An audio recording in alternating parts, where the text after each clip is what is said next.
계속 남성이 여성보다 근육량과 순발력이 더 뛰어나다는 이유로 남성만 병역의 의무를 다하는 것이 옳다, 그러한 맥락으로 저희가 이해를 하고 있는데, 요즘 세대에서는 여성의 사회 진출도 늘어나고 있는 만큼 또 여성이 충분히 감당할 수 있는 부분들도 많습니다.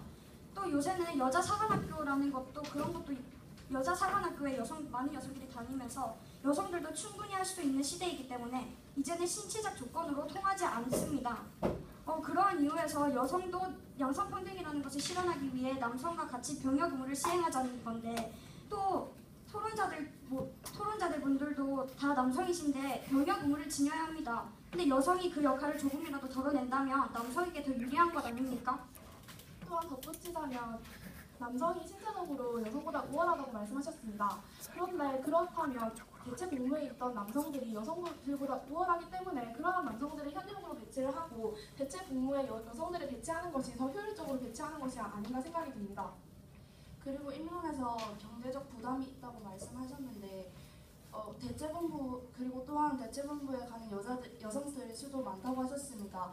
그러면 지금 복지 사업도 높아지고 있는데 그 대체본부를 하는 여성들을 군대 내에서 유치원 같은 복지로 보내면 복지 예산을 충분히 끌어올 수 있습니다. 이상 마치겠습니다. 네, 그럼 바로 자유토론으로 넘어가겠습니다. 원래는 시작은 구니엘인데요. 구니엘이 많이 얘기를 했고 답이 필요한 부분인 것 같아서 배륜 중학교부터 자유토론 바로 할게요. 자꾸 이제 보충력이라든지 이런 대체 복무에 관해서 얘기를 하시는데 저희가 그 부분은 충분히 임론과 이 반대측 토론자에서 말씀을 드렸는데도 불구하고 자꾸 얘기를 하신다는 것은 아까 이 얘기를 제대로 잘 듣지 않았다고 생각합니다. 그리고 그 헌재 판례 2010 헌마 4회봉에 따르면 남성은 국방 의무를 수행하고 여성은 임신과 출산으로 국방력 보충에 기여해야 한다거나 남성이 전투에 임할 때 여성은 간호등과 같은 보조적인 업무를 수행한다고 한다는 사고방식을 합헌 측 다수견에서는 전혀 볼 수 없습니다. 다수견에는 남성의 생리 또는 임신, 출산, 수요로 인한 훈련 중단 또는 어려움이 없고 훈련 및 전투에 임하는 것보다 적합한 우수한 신체적 능력을 가지고 있기 때문에 이것은 신체적 차이가 아닌 효율성 차원에서 남성에게만 병역 의무를 지우는 것입니다. 즉 다수견에는 남성에게만 병역 의무를 지운 이유는 그것이 남성의 역할이기 때문이 아니고 효율성을 위해서 한 것이기 때문에 이 주장은 타당하다고 봅니다. 그런데 계속해서 저희들이 대체 복무에 대하여서 얘기를 하고 있는데 그것을 얘기한 이유는 계속해서 반대측에서는 남성의 신체적인 우월성만 계속해서 얘기하고 있었기 때문입니다. 이에 대해 어떻게 생각하십니까? 그 질문의 대답에 관해서는 현대 전투는 지금 전방과 후방의 구분이 없이 이루어지고 있기 때문에 여성이 보충력으로 가더라도 그 남성과의 신체적 조건에서 차이가 있습니다. 그리고 제가 하나 질문하도록 하겠습니다. 아까 계속 상대팀께서는 병역법이 여성들이 지금 사회 진출이 많이 못하고 있기 때문에 병역법에서 병시된 병역을 통해서 여자도 군대에 가야 된다고 말씀하시는 것이죠. 사회 참여와 국민의 인권 의식이 모두 높아짐에 따라서 가부장적 가치관이 반영되어서 남녀를 다르게 대우하는 법과 판례 정책의 대부분은 성차별이라는 지적을 받아서 동일하게 변화하는 추세라는 것을 얘기하고 싶은 것이었습니다.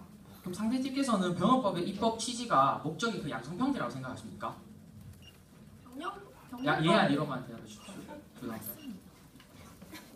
왜 예와 아니오만 대답해야 되는지 모르겠네요. 간단한 이유를 설명해 주시기 바랍니다. 저희는 물론 목적이 양성평등을 실현하는 것이 맞습니다. 하지만 여성들이 병역의 의무를 다하게 된다면 그에 따른 장점들도 많습니다. 저희가 이미 앞서 입론에서 말씀드린 것입니다.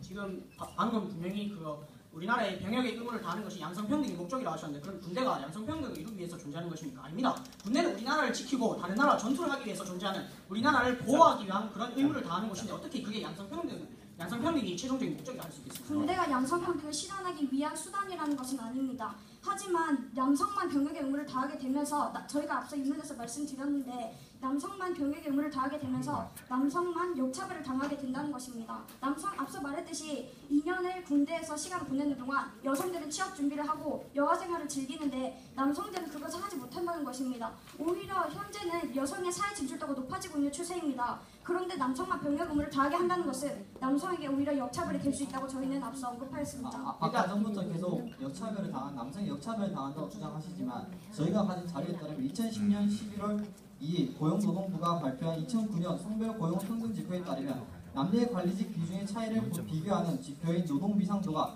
9.61%, 남녀가 고용 안정도의 차이를 보여주는 직업 안정도는 65.74%, 이 중에서 남성 상용직 비율은 66.7%, 여성 43.9%로 남성이 좀 더 우월한 지위를 가지고 있었습니다. 남성이 우월한 지위를 가지고 있다는 조사 결과가 나왔겠지만 그렇다고 여성이 높은 직급을 차지하고 있지 않다는 것도 아닙니다. 그럼 그쪽에서 그런 주장을 뒷받침해줄 수 있는 자료를 충분히 가지고 있습니까? 현재 대한민국은 가부장적 제도가 확립이 되고 있고 그리고 지금은 계속해서 나아지고 있는 추세입니다. 네, 근데 그 의견에 대해서 잘 들었지만 방금 전에 저희가 제시한 자료에 따르면 일단 남성의 사회적 진출이 늦어진다고 해서 생긴 손해는 별로 없다는 것을 저희가 증명해주고 있습니다. 그리고 여성이 병역 의무를 진다 해서 남성이 병역 의무로 인해 지는 피해가 없어지는 것은 아닙니다. 그 점을 양해해 주시기 바랍니다. 피해가 없어진다는 것이 아니라 남성과 여성이 동등하게 병역의 의무를 시행하는 것에 대하여서 의의성을 맞추자는 얘기입니다. 어떻게 남성에게 피해가 완화되지 않는다고 그렇게 설명하실 수 있습니까? 저희가 말씀드리는 것이 여성이 병역 의무를 한다고 해서 남성의 사회 진출이 빨라지거나 또 남성에게 특별한 지위가 주어지는 것이 아니지 않습니까? 여성이 병역을 하는 목적이 남성의 사회 진출도를 높이고 그렇게 피해를 줄인다는 그런 목적으로 하는 것은 아닌 것 같습니다. 그리고 자꾸 목적이라고 말씀하시는데 병역법의 목적은 최적 전투력 확보를 통해 국가 안보를 지키는 것입니다. 네, 그 부분에 대해서 자꾸 잘못 이해하고 계신 것 같습니다. 그리고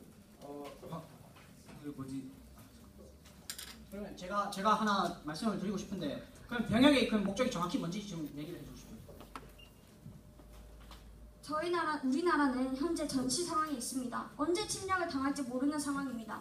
그런 목적에서 우리나라에서는 병역의 의무를 더 강화시켜야 한다고 저희는 생각합니다. 그러니까 저희가 이미 충분히 뒷받침하는 여러 가지 여성의 어떠한 불리한 신체적 차이 그런 것들을 고려했을 때 여성을 이 군대에 넣으면 비용 대비 그러한 효율성은 충분히 떨어지기 때문에 이에 따르면 여성을 군대에 편입시키는 것은 옳지 않고 현재 우리나라의 병역법인 최적의 전투력 확보에 옳지 않다는 것이죠.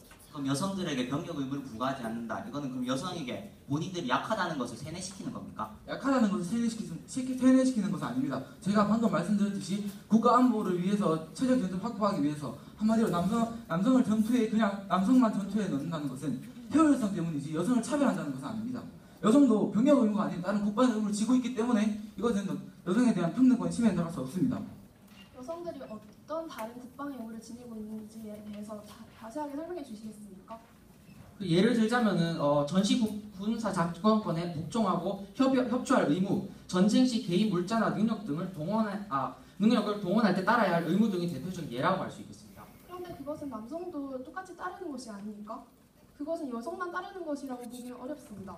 그러니까 저희가 자꾸 얘기를 하는 것은 그러니까 병역의 의무 같은 경우에는 특히 더욱 많은 신체적 조건이 따르는 것이기 때문에 저희가 아까 예시로 든 자료들과 같이 여성은 병역의 의무를 의무화하지 않고 남성만이 병역의 의무를 하는 것이고 이미 여성 같은 경우에는 다른 병역법 3조 1항이나 헌법 39조 1항에 따라서 다른 국방의 의무에 이미 지원하고 있기 때문에 이러한 병역의 의무를 지울 필요가 없다는 것이죠. 그리고 아까 헌법재판소의 이제 판결에 대해서 타당하다 주장을 뒷받침한다고 말씀하셨는데 과연 헌법재판소의 판결이 절대적인 것이라고 할 수 있습니까? 이런 점에서 의문점이 듭니다.